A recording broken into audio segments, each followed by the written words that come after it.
بسم اللہ الرحمن الرحیم۔ حضرت عبداللہ بن مبارک کا حج پر جانے سے انکار۔ یہ واقعہ آج سے تقریباً 700-800 سال پہلے کا ہے۔ حضرت عبداللہ بن مبارک اپنے وقت کے عالم اور محدث تھے۔ وہ فرماتے ہیں کہ فرض حج میں کر چکا تھا اور نفل حج کرنے کے لیے روانہ ہوا۔ حج کے قافلے میں میرے ساتھ کچھ دوست احباب بھی شامل تھے۔ میرے پاس کچھ 300 دینار سے زیادہ کی رقم موجود تھی۔ سفر کرتے ہوئے ہم کوفہ تک پہنچے اور کچھ ضروری اشیاء کی خریداری کی خاطر وہاں قیام کیا۔ میں اور میرے ساتھی خریداری کی غرض سے کوفے کے بازار میں گئے۔ میرے ساتھی جلدی ہی تھک گئے اور اپنی اپنی خریداری مکمل کر کے دوپہر تک اپنی رہائش گاہ میں واپس چلے گئے۔ میں اکیلا بازار میں ادھر ادھر گھومتا رہا اور اپنے لیے احرام اور دیگر ضروری اشیاء کی خریداری میں مشغول رہا۔ شام تک کافی خریداری کر چکا اور میں تھکن محسوس کرنے لگا۔ شہر کے قریب ہی ایک جھیل موجود تھی جس کے بارے میں جانتا تھا۔ میں نے سوچا کیوں نہ جھیل کے کنارے جا کر کچھ دیر آرام کیا جائے اور ٹھنڈی ٹھنڈی ہوا کے جھونکے لیے جائیں۔ سو میں جھیل کی طرف روانہ ہو گیا۔ جھیل کے کنارے پہنچ کر دیکھا تو وہاں پر ایک مردہ بھینس پڑی ہوئی تھی۔ ابھی میں اسے دیکھ ہی رہا تھا کہ اچانک کالے برقعے میں ایک نقاب پوش خاتون کو اس مردہ بھینس کی طرف جاتے ہوئے دیکھا۔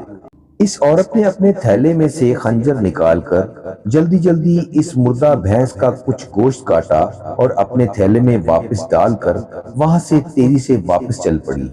میں یہ منظر دیکھ کر حیران رہ گیا کہ مردہ کا گوشت کھانا یا کھلانا دونوں جائز نہیں۔ آخر یہ عورت مردہ بھینس کا گوشت کسے کھلائے گی؟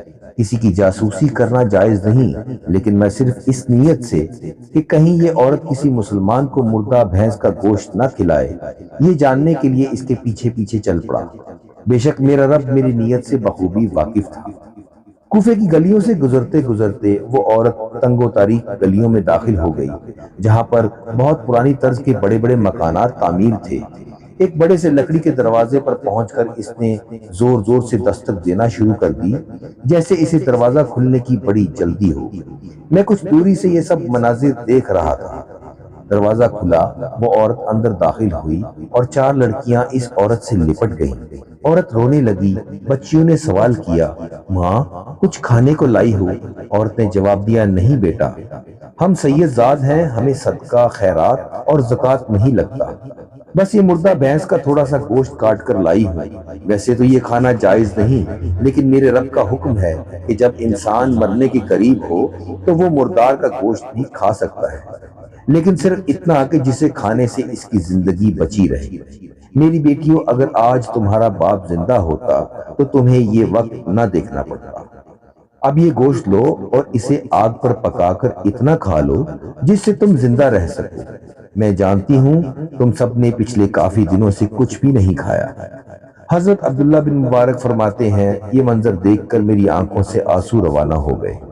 میں نے ان کے دروازے پر دستک دی۔ دروازے کی اوٹ سے سوال ہوا کہ کون ہو؟ میں نے اپنے بارے میں بتایا۔ ان سید زادی نے کہا کہ کیا چاہتے ہو؟ میں نے عرض کی کہ میرے پاس 300 دینار ہیں جو میں آپ کو ہدیہ کرنا چاہتا ہوں۔ انہوں نے صاف انکار کر دیا کہ میں یہ رقم نہیں لے سکتی۔ میں اپنے گھٹنوں پر بیٹھ گیا اور ہاتھ باندھ کر ان سے درخواست کی کہ آپ کو اللہ اور اس کے پیارے حبیب نبی کریم صلی اللہ علیہ وسلم کا واسطہ مجھ سے یہ رقم وصول کر لیں۔ خاتون نے کہا، جائیں، آپ اپنا کام کریں، ہم جانے اور ہمارا رب جانے، آپ کو ہماری فکر کرنے کی کوئی ضرورت نہیں۔ میں نے عرض کیا، آپ اولاد ہیں اور ہم خادم، آپ سید زادی ہیں اور ہم امتی، مہربانی کریں یہ رقم وصول کر لیں۔ میری اتنی منت سماجت کے بعد انہوں نے وہ رقم قبول کر لی۔ میں واپس اپنی رہائش کی طرف چلا آیا اور اپنے ساتھیوں سے کہا کہ تم لوگ جاؤ، مجھے حج پر نہیں جانا۔ میری بات سن کر سب حیران ہوئے اور پوچھنے لگے کہ آپ کو کیا مسئلہ درپیش ہے؟ کچھ ساتھیوں نے بیچ میں یہ بھی کہا کہ کہیں کوئی نیا گھر لینے کا ارادہ بن گیا ہے جو حج پر نہیں جا رہے، یا پھر حج کی رقم سے کوئی کاروبار کرنے کا سوچ رہے ہیں۔ میں سب کی باتیں سنتا رہا اور خاموش رہا۔ انہیں کیا پتا تھا کہ میرے اندر کیا جنگ چل رہی ہے۔ میں نے دل میں کہا کہ یہ میرے اندر کا راز ہے جو میں تمہیں نہیں بتا سکتا۔ میرے تمام ساتھی حج کے لیے روانہ ہو گئے اور میں اپنے وطن واپس آ گیا۔ جب حج کا وقت آیا تو میں روتا رہتا اور سوچتا رہتا کہ آج وہ منا میں ہوں گے، آج عرفات میں، اور آج سعی کر رہے ہوں گے۔ میں تڑپ کر سوچتا اور روتا رہتا کہ آج وہ روضہ رسول صلی اللہ علیہ وسلم پر حاضری دے رہے ہوں گے۔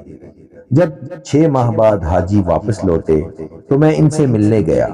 پہلا دروازہ کھٹکھٹایا، حاجی صاحب باہر آئے تو میں نے انہیں مبارک دی۔ میرے مبارک دینے کے جواب میں حاجی صاحب مجھ سے ناراض ہوئے اور غصہ کرنے لگے۔ کہنے لگے اتنے بڑے آدمی ہو اور غلط بات کرتے ہو، آپ نے ہمیں کہا کہ میں نے حج پر نہیں جانا اور چلے گئے۔ میں نے آپ کو منا میں آوازیں دی اور آپ نے میری آواز ہی نہیں سنی۔ میں کہنے لگا کہ میں تو گیا ہی نہیں۔ حاجی صاحب نے کہا کہ میں کیا باقی کے 11 لوگ بھی جھوٹ بولتے ہیں جنہوں نے آپ کو وہاں پر دیکھا؟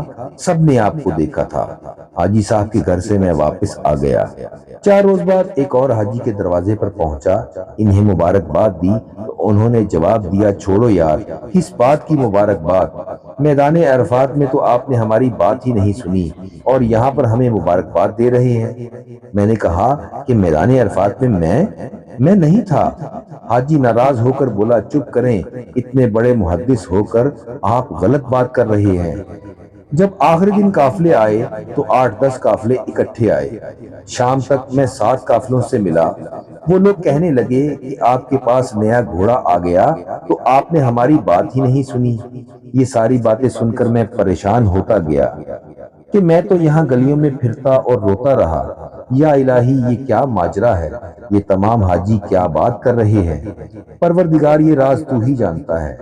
اسی رات حضرت ربیع بن اسلم جو بہت بڑے محدث معلم تھے، وہ بھی حج کرنے گئے ہوئے تھے، میرے گھر تشریف لائے اور مجھ پر ناراض ہونے لگے، غصہ کرنے لگے، کہنے لگے کہ مجھے کس مشکل میں ڈال دیا تو نے؟ میں نے عرض کی حضرت میں نے آپ کو کس مشکل میں ڈالا؟ مجھے کچھ سمجھ نہیں آیا۔ کہنے لگے تجھے یاد نہیں جب روضہ رسول صلی اللہ علیہ وسلم کے باہر تم سے ملاقات ہوئی تھی، تم نے یہ رقم کی تھیلی مجھے سنبھالنے کے لیے دی اور چلے گئے، اس کے بعد ملاقات ہی نہیں کی۔ میں اس رقم کو سنبھالتے سنبھالتے تھک گیا ہوں۔ یہ پکڑو اپنی رقم کی تھیلی اور مجھے اس سے آزاد کرو۔ عشاء کی نماز پڑھنے کے بعد میں وہ رقم کی تھیلی اپنے سینے پر رکھ کر سو گیا اور اللہ تعالیٰ سے دعا کی، یا اللہ یہ کیا ماجرا ہے؟ یہ عقدہ مجھ پر کھول دے۔ رات آدھی ہوئی تو میرے گھر کی دیواریں روشنی سے چمک اٹھیں، نور پھیلنے لگا، ہر طرف خوشبو ہی خوشبو پھیل گئی۔ میں نے آنکھ جھپکی تو سامنے اللہ کے پیارے رسول صلی اللہ علیہ وسلم تشریف فرما تھے۔ مجھے خواب میں نبی پاک صلی اللہ علیہ وسلم کا دیدار نصیب ہوا۔ میں پھوٹ پھوٹ کر رونے لگا۔ میرا دل چاہ رہا تھا کہ نبی کریم صلی اللہ علیہ وسلم بولیں، کوئی بات کریں۔ حضور صلی اللہ علیہ وسلم نے ارشاد فرمایا، میں اور کتنے گواہ بھیجوں کہ تجھے یقین ہو جائے کہ تیرا حج ہو گیا ہے؟ اٹھ کر اپنی تھیلی کو کھول اور گن کر دیکھ، تو نے 300 دینار دیے تھے، میں نے 600 دینار کر کے واپس دیے ہیں۔ حضور صلی اللہ علیہ وسلم نے فرمایا کہ تم آؤ یا نہ آؤ، اللہ تعالیٰ نے تمہارے نام کا ایک فرشتہ بنا دیا ہے جو قیامت تک تمہارے نام کا حج کرتا رہے گا۔ حج فرشتہ کرے گا، ثواب رب تمہارے نامہ اعمال میں لکھے گا۔ اس واقعے کے بعد حضرت عبداللہ بن مبارک رحمۃ اللہ علیہ نے مزید 60 حج کیے اور ایک فرض حج ملا کر مکمل 61 حج کیے۔ نبی کریم صلی اللہ علیہ وسلم نے ارشاد فرمایا، میرے امتی کی ایک پریشانی دور کر، اللہ تعالیٰ قبول حج کا ثواب عطا فرمائے گا۔ معزز ناظرین، ایسے مزید واقعات سننے اور پڑھنے کے لیے ہمارے چینل عاصم سٹوریز کو سبسکرائب ضرور کریں، ویڈیو کو لائک اور شیئر کریں اور ثواب کی نیت سے دوسروں تک ضرور پہنچائیں۔ شکریہ۔